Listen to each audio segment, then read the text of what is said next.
Good evening. Thanks for being with us on this Saturday. I'm Whit Johnson. We begin tonight with the Mideast conflict escalating by the hour. Neither side willing to back down. President Biden today on calls with Israeli Prime Minister Bejamin Netanyahu and Palestinian Authority President Mahmoud Abbas. President Biden reaffirming Israel's right to defend itself and stressing the need for Hamas to stop firing rockets from Gaza. And this today, an Israeli airstrike leveling an evacuated 12-story building you see there, housing families along with offices for the Associated Press and Al Jazeera. The Israeli government says the building contained Hamas military intelligence assets. The AP late today saying it had no indications Hamas was active in the building. And out of Gaza, Hamas launching deadly rocket attacks into areas around Tel Aviv. All week, those rockets fired by the thousands into Israel, many intercepted by Israel's Iron Dome defense system. The death toll rising on both sides. ABC's Matt Gutman in Israel again tonight, leading us off. Tonight, an airstrike's being condemned internationally.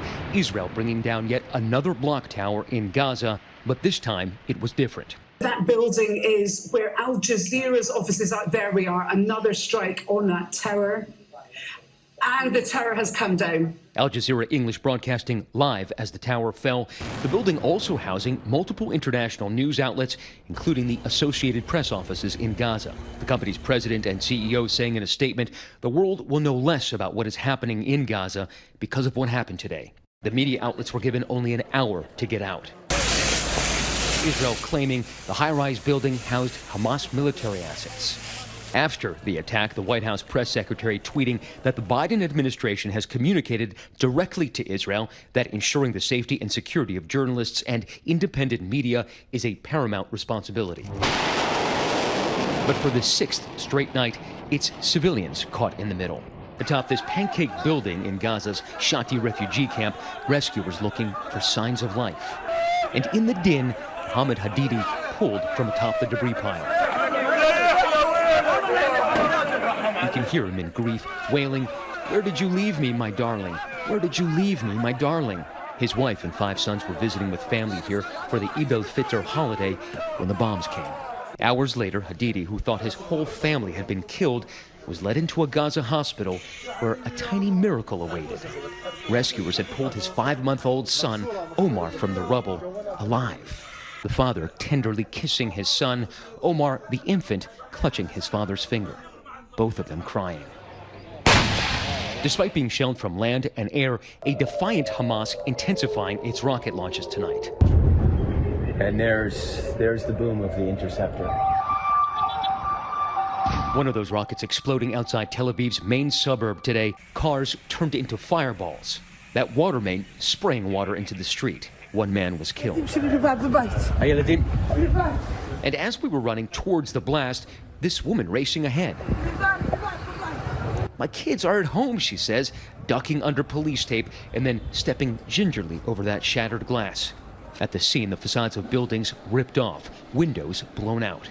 You can see the people behind me cleaning up. I believe that they've cleared the wounded, but still very much a chaotic scene here. Minutes later, we saw her again. She said she'd felt unwell earlier that day. You were in the hospital. And I saw you running. Yeah. But after the blast, she ran home, pointing to her house. She said her name was Valentina, and her daughter's right there, safe.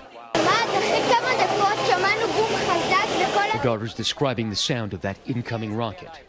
And then, like thousands of other Israelis and tens of thousands of Palestinians ousted by bomb blasts, they wheeled away those suitcases to look for a new place to sleep tonight.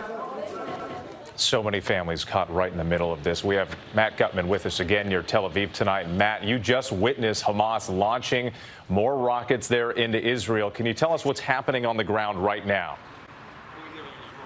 We were setting up outside the day's previous rocket attack site when we heard those sirens, those air raids going off. You can see the flashes of the interceptors in the sky here and feel the booms. We heard the landings of rockets. That as Israel's prime minister now saying that this operation in Gaza is going to go on as long as it needs to. Hamas saying that it can continue to launch rockets on Israel's heartland for another 6 months with Obviously, this complicates the mediation efforts of both the Americans who are here and the Egyptians.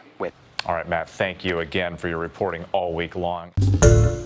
Hi, everyone. George Stephanopoulos here. Thanks for checking out the ABC News YouTube channel. If you'd like to get more videos, show highlights, and watch live event coverage, click on the right over here to subscribe to our channel. And don't forget to download the ABC News app for breaking news alerts. Thanks for watching.